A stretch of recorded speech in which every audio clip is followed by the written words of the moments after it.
So hello everyone, welcome back to one of the another episode of Grow with Anshuman, and today I have someone special, Wade Paterson, who is public speaking coach, communicational coach, and more over that. So today's video is going to be very special for those who don't only wanted to excel at their communication, but some of the time they might take the audience into the public and they wanted to excel at that. So Wade, welcome to the podcast. Thank you so much, Anshuman. And if you are watching this on YouTube right now, I want you to stop. I want you to hit pause on this video. Go subscribe to Anshuman's channel, Grow with Anshuman. The guy is doing amazing interviews with a ton of really qualified people on all sorts of things, whether it's communication, AI, and Schumann is putting in the work to do some amazing content. So do this guy a favor and subscribe right now, and then you can hit play and keep watching. Thank you, thank you. Though this is a disclaimer, I didn't ask Wade out of the camera to do this. He just did it by his own. I'll tell you Anyways, why I'm doing it. I'll tell you why I'm doing it yeah, sure. because Schumann's absolutely right. I didn't tell him that I was gonna say that. That wasn't pre. Just I've seen it. I've seen a lot of the creators putting time out there, and the reality is when somebody launches a podcast, the average is that they do 3 episodes and then they quit. And Schumann has pushed past that, which shows me that he's in it for the long haul. He's going to do a lot of this great content. So that's why I ask you, audience, if you're going to do me a favor today, go subscribe to Anshuman. Thank you. Thank you. Means a lot, Wade. All right. So the first question, I would not take much of the time. I would directly jump to take this conversation ahead. Let's start with the communication. First and foremost thing I often heard from a lot of people after 3.5 years of podcasting, maybe thousands of people I talk, they often say, Anshuman, I can speak English well. Do I need to say myself a good communicator? So, if not, tell me what exactly is communication. So, let's start from there itself. According to Wade, what is good communication and how someone can differentiate from a good communicator to a good orator or speaker? It's such a big question. There are so many elements to communication, but I think communication is one of the most important skills in life. And there's differences, there's levels to this. So, of course, most of us can communicate. And I admire those who have taken on English as a second or a third language. I myself, I have a long Duolingo streak. I'm trying to learn Arabic as my second language, and I have a long way to go. And so I'm always so impressed by people who take on English as a second or a third language. But there's levels. Being able to simply communicate and explain what it is that you need is completely different than having a conversation with somebody and having them leave inspired or being able to negotiate for something that's very important for you and your family or being able to stand in front of an audience and have them leave that auditorium feeling something or shoot a video that again inspires action from your audience. Communication is just simply put one of the most important things in life. And I think it's essential. I also think about companies, and oftentimes when companies run into problems, it's not an issue with their product, it's not an issue with their staff, it's communication. At some point, communication broke down. So I think it is one of the most important skills we can obtain. Okay, so if anybody have to just wait that I'm talking to an individual person and I'll have to understand that whether this person is a good communicator or not, how someone can do that. Or let's take our own example. If I'll have to assess myself that whether Anshuman or the Wade or some other person watching this video from the other end of a screen is a great communicator, how did they know that? One of the best ways that has worked for me is I'm a huge advocate of Toastmasters. We don't realize what polished speaking looks like. And I'll take this directly with public speaking for a second until we sit in a room with people who are practicing this craft on a regular basis. And one of the cool things about Toastmasters is everyone who attends those meetings, they are on your side. They are your cheerleaders.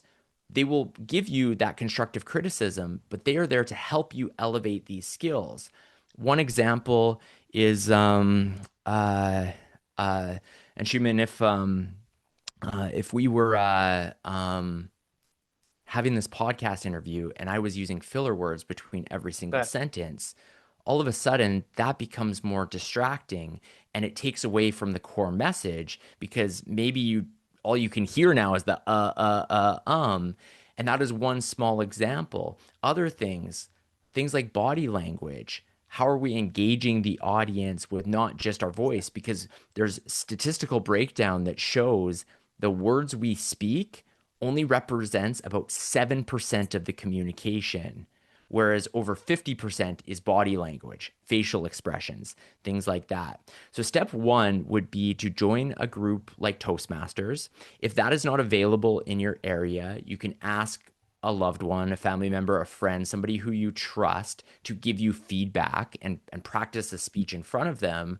Or you can take out your phone and you can record yourself. And then this is a great tip from somebody who's well known in the communication space named Vin Jiang. He talks about watching it back 3 times. So the first time, you're going to turn your phone over and turn the volume up loud. You're just going to listen. So you're not looking, you're just listening. So you're hearing the actual content that you said when you were on video. The second time, you're going to turn the sound all the way down and you're just going to watch yourself back. So now you're going to see what are you doing in terms of body language? Do you have your hands in your pocket? Are you awkwardly swaying back and forth? Do you have nervous tendencies? And then the final time you watch the video as you normally would with everything brought together. So those are 3 ways somebody could figure out how they are doing as a public speaker.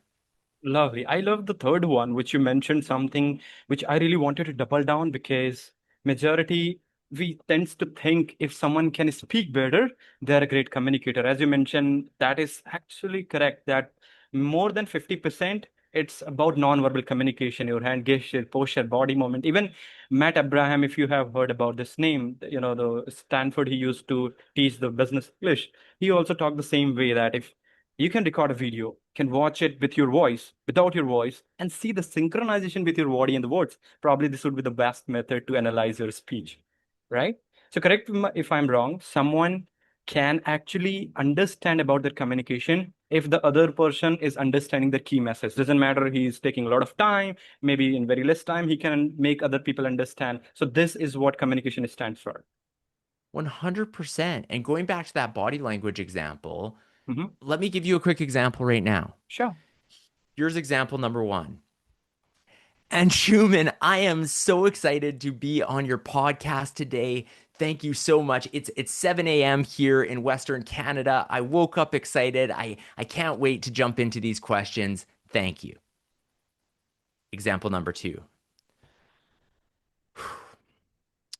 And Schumann, thank you so much for having me on your YouTube podcast today. This is yeah, it's 7 a.m. here in Western Canada. Woke up early. Nothing I'd rather be doing than this, being on this podcast. So thank you for having me.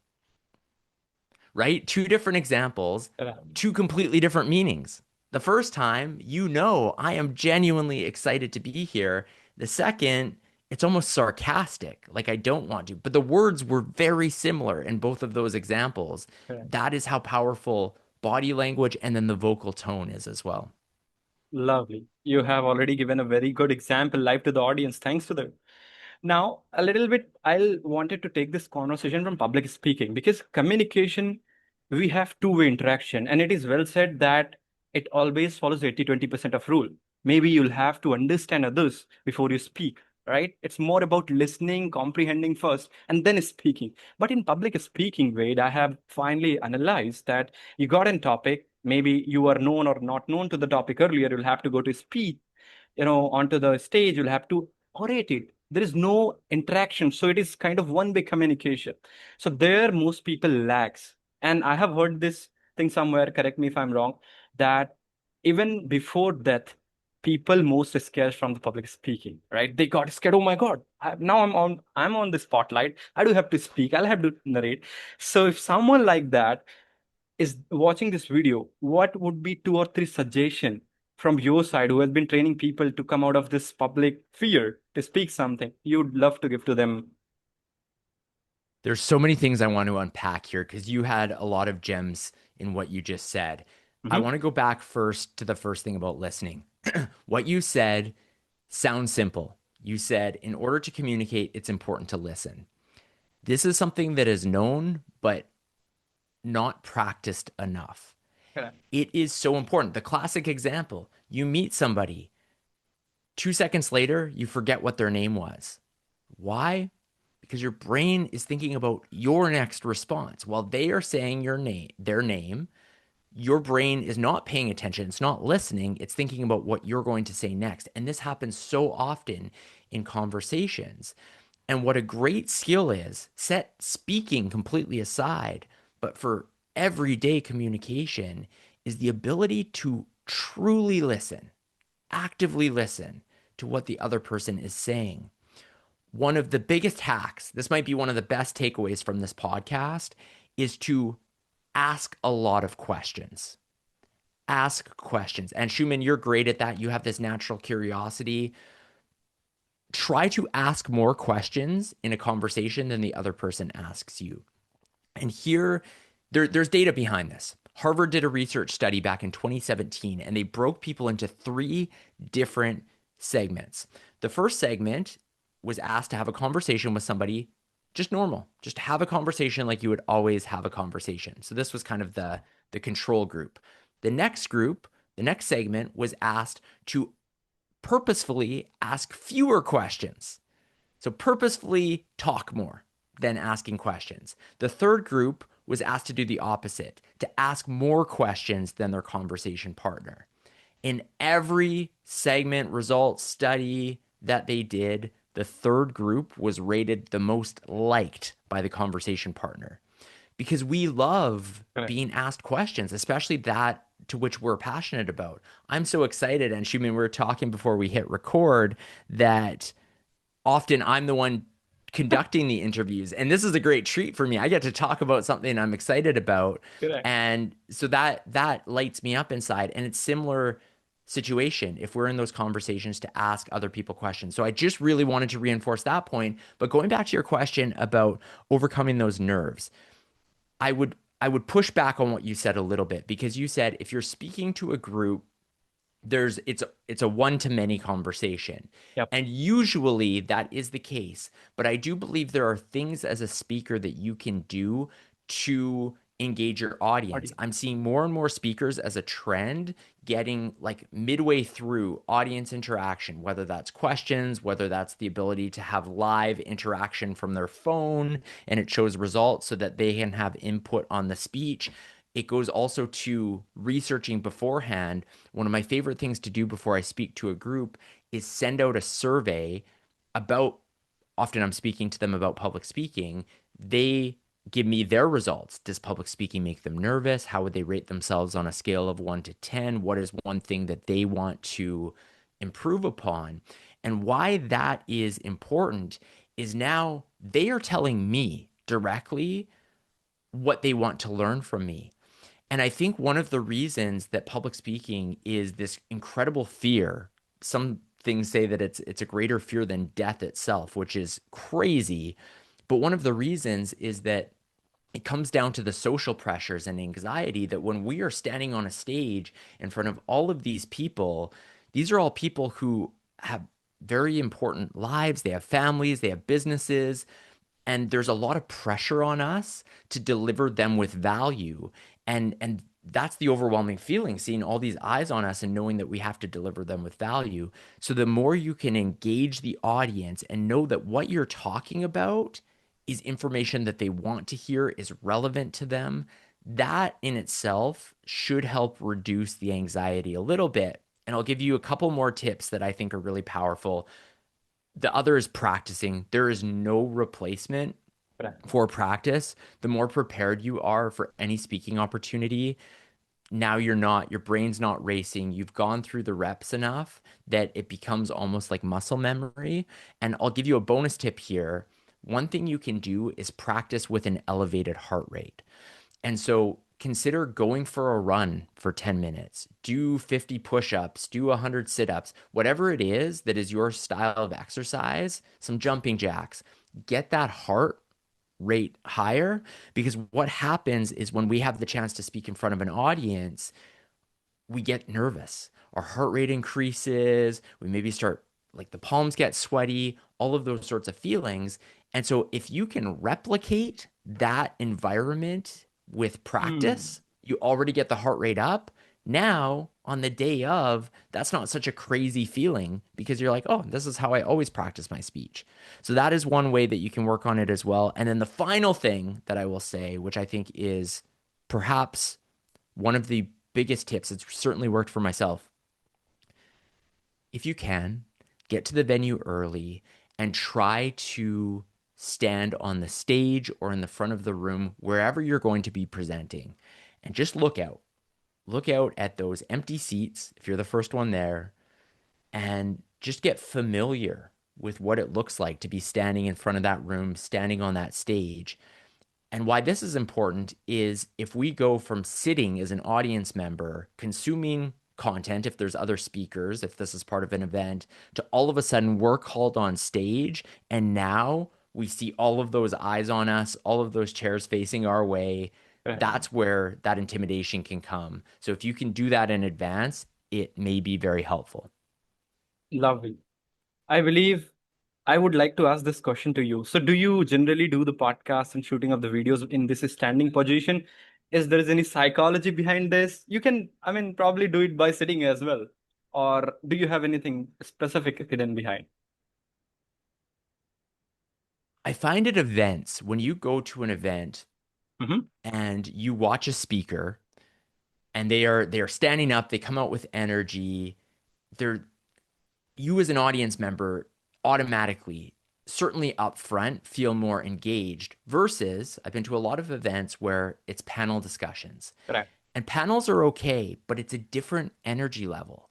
People are often sat on those comfy seats on stage, and sometimes you have a really dynamic panelist, but most of the time the energy is much lower. I run a speaker accelerator quarterly, and I used to my whole desk situation, my little studio office setup here. It's a sit stand desk, but I used to always be sitting down. And a lot of my earliest YouTube videos, you'll see that I'm sitting down for those videos.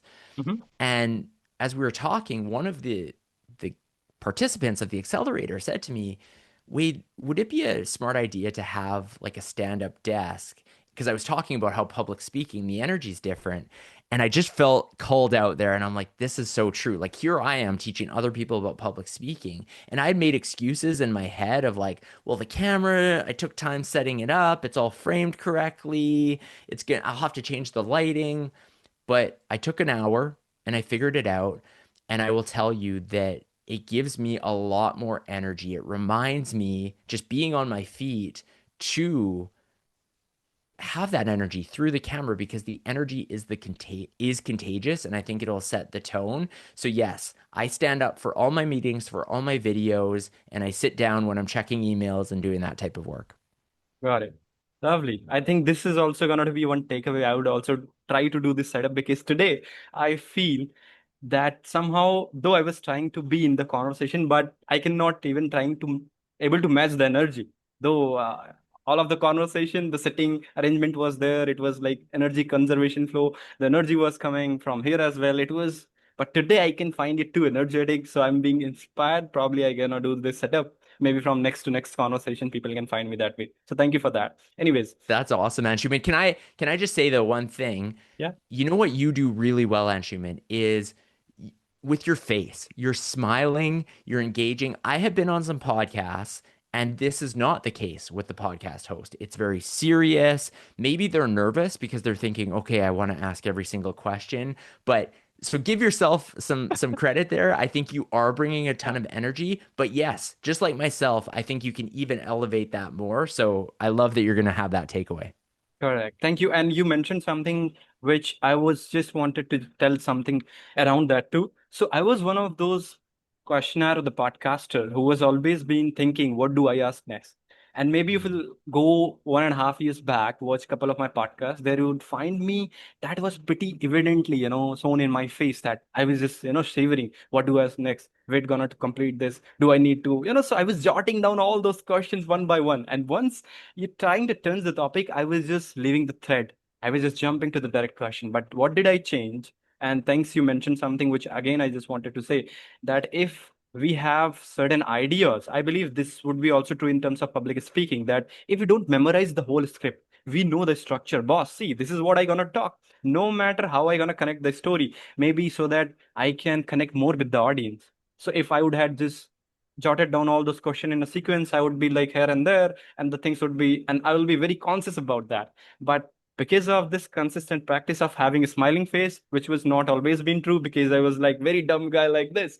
Hmm, tell me more. And I literally did this conscious practice, and I believe everything is possible with this set of practice. And you have already mentioned it well. So tell me in public speaking too, Wade, that if someone has already known to the topic, so what is the most optimum way, or what is the most efficient way that they can actually present this topic so that other people sitting, maybe hundreds of thousands of audience are there, how they can make it more connectable to them so that the individuals would get it more? Because often what we do, we have a slide, it is running, people are watching, half of the time we are not even bothering about what they're saying. And at last, if one of my friend asked, Anshuman, what did you learn?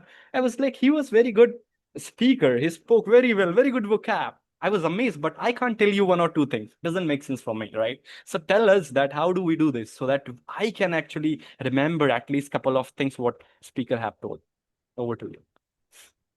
It sounds great to memorize a speech. Like in theory, that sounds awesome. Memorizing your speech word for word. It's not. I don't want you to do that.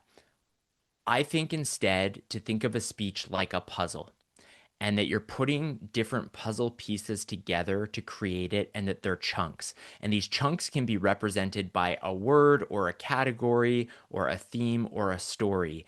And that brings me to the first idea I have here. If you want your audience to take something away, incorporate stories.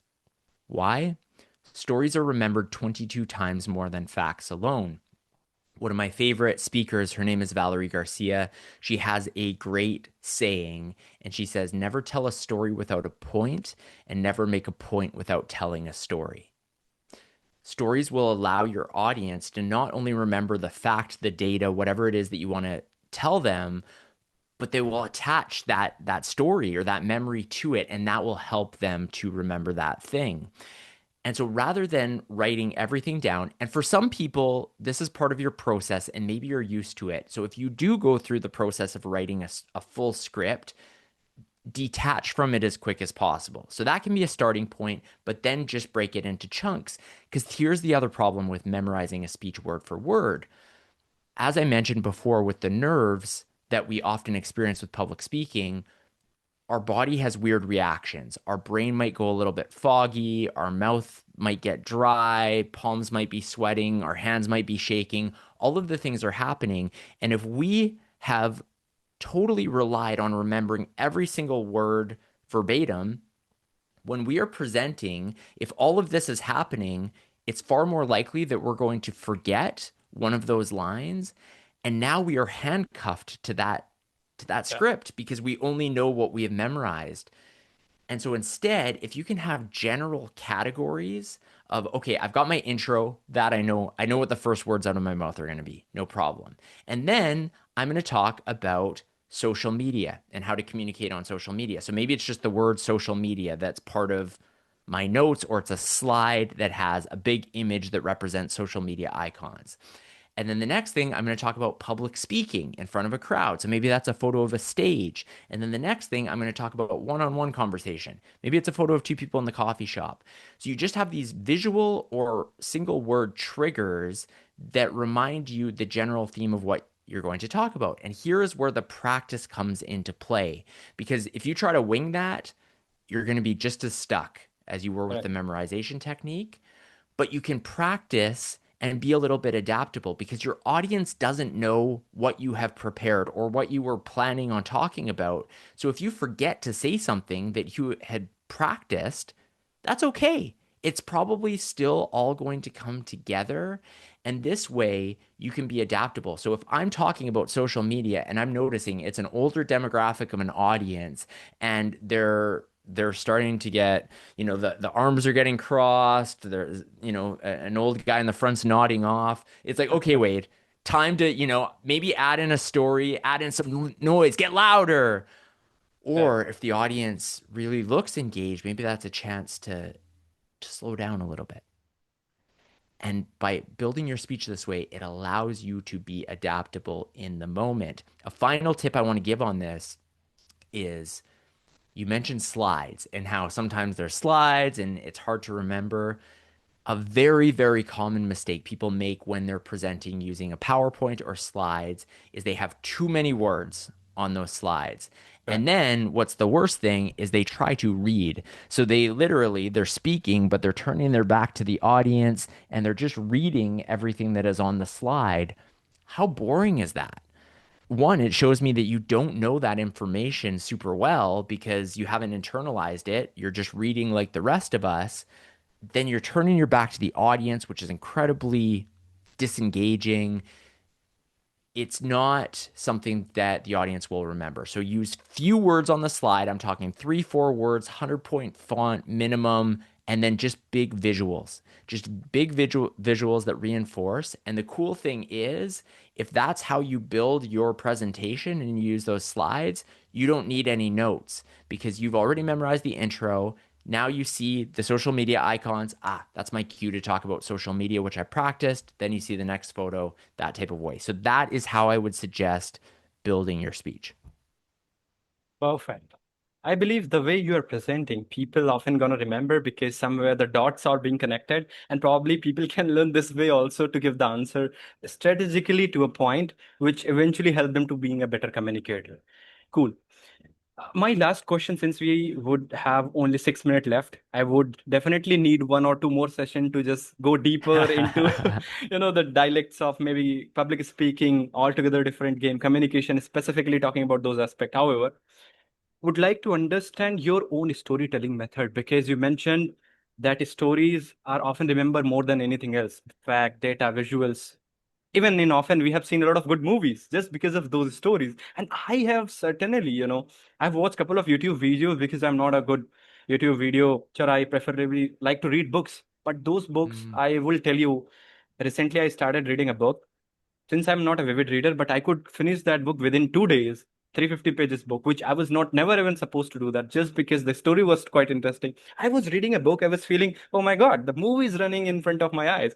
So I literally wanted to know your storytelling method while you'll have to explain any of the topic. How would you frame the story? How would you deliberate it so that people can get it and people can actually visualize it? Or something is happening, something is going in town. Yeah.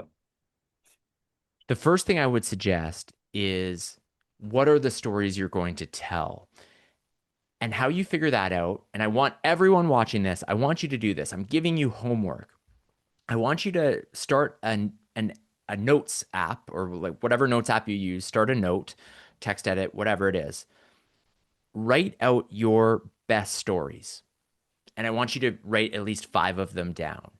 And if you're wondering, wait, what is my best story? Think about the stories you tell when you're having a family gathering, or when you're in a coffee shop with a group of friends, or you're meeting with your coworkers around the water cooler. What are the stories that get good reactions? Often they're funny stories. Maybe they're odds defying stories, something that happened that had no business happening. Maybe it's something that's embarrassing. Maybe it's emotional. So you build this list of different stories, and it's going to be a living list that stays on your phone. So I'm asking you to do 5 right now, but I would love over time for this to be 20, 30, 40, 50 stories. What's going to make this easier is now going back to the building your speech and using it like a puzzle piece. You'd be surprised how many times you can take a funny story and inject it into some form of your speech and still have a tie-in that relates to what it is that you're talking about. We can make those connections happen, remembering that the purpose of the story is to attach whatever it is that we want the Right. audience to take away, but also be engaging. So that's step one. Step two, actually testing these stories. So if you're going to use it for a speech, tell friends these stories and gauge the reaction. If people are looking at you and your friends aren't laughing, okay, this might not be something to use as a funny speech. In terms of how to hook the audience, I always think the story, you want to say something right away that is like catches the attention, that is at odds with what people might be expecting. So, a Mm. classic example I use if you're giving a best man speech is starting the intro rather than the classic, hey everyone, for those who don't know me, I'm Jeremy's best man. I'm really excited to be here today. Jeremy and I have known each other, blah blah blah blah blah. Instead, starting out with something like, today, Jeremy and I are best friends, but in 5th grade, we were arch enemies. So you have this line that it's like, now people are thinking, like, wait a second. Like, I just knew Wade and Jeremy were always really good friends. What happened in 5th grade? There's a story here. So that hook right away. And then it's hard to say in terms of storytelling. I think a good structure in general for speeches, this probably applies for stories as well, is to have that powerful intro, maybe 3 main components of the story. So, like the funny bit, the takeaway, and maybe a lesson learned, and then the conclusion. And the best way to conclude any story or any speech is coming full circle. So, as I said, today, Jeremy and I are best friends. In 5th grade, we were arch enemies. You could end that speech potentially by saying, so even though Jeremy and I got off to a rough start as 10-year-olds, I wish him all the best in the future with his partner, blah, blah, blah, blah, blah. However you want to end it. But you've referenced that first thing you said, you're Correct. bringing that back at the very end. So that's a general structure for storytelling. Was I quick enough? Am I in the 6 minutes? Did I make it? Yes, you have. Yes. I can see now we have 1.5 minutes left, but thank you, Wade. I literally learned a very good chunk of things from you personally. I'm gonna use those things. I believe the learner watching this video have already jotted down a few things. Just summary up, you have told something which really intrigued my point, that actually understand the power of listening and be a good listener, not for the sake of speaking, for comprehending to become a great communicator. Number two, you have mentioned something about public speaking, that it can actually, the fear of public speaking can be reduced by certain practices, a lot of good things you can try testing out and see that how you can connect more with the people rather than just being anxious about your own self. Number three, you had already given very solid point about storytelling. I literally love the conversation and learned something new from you as well. So thank you, and looking forward for have one more conversation very specific to communication, persuasion, maybe negotiation skill. We can take this up. So tell me, how was your experience, since you mentioned now you're being for the first time. You have 1 minute left. So how was your experience overall? The experience was amazing. You forgot number 4, and number 4 is go subscribe to Anshuman. If you didn't earlier when I told you to, go do it now. This guy is doing great interviews. He's a great host. Thank you, Anshuman. I had a blast talking about this, and yes, we'll record part 2 in the future. Sure. Thank you. Thank you for being a part, man. I really enjoyed. Hoping we are just gonna connect soon. Bye bye. Have a great day ahead. And have a Thanks, great Anshuman. day.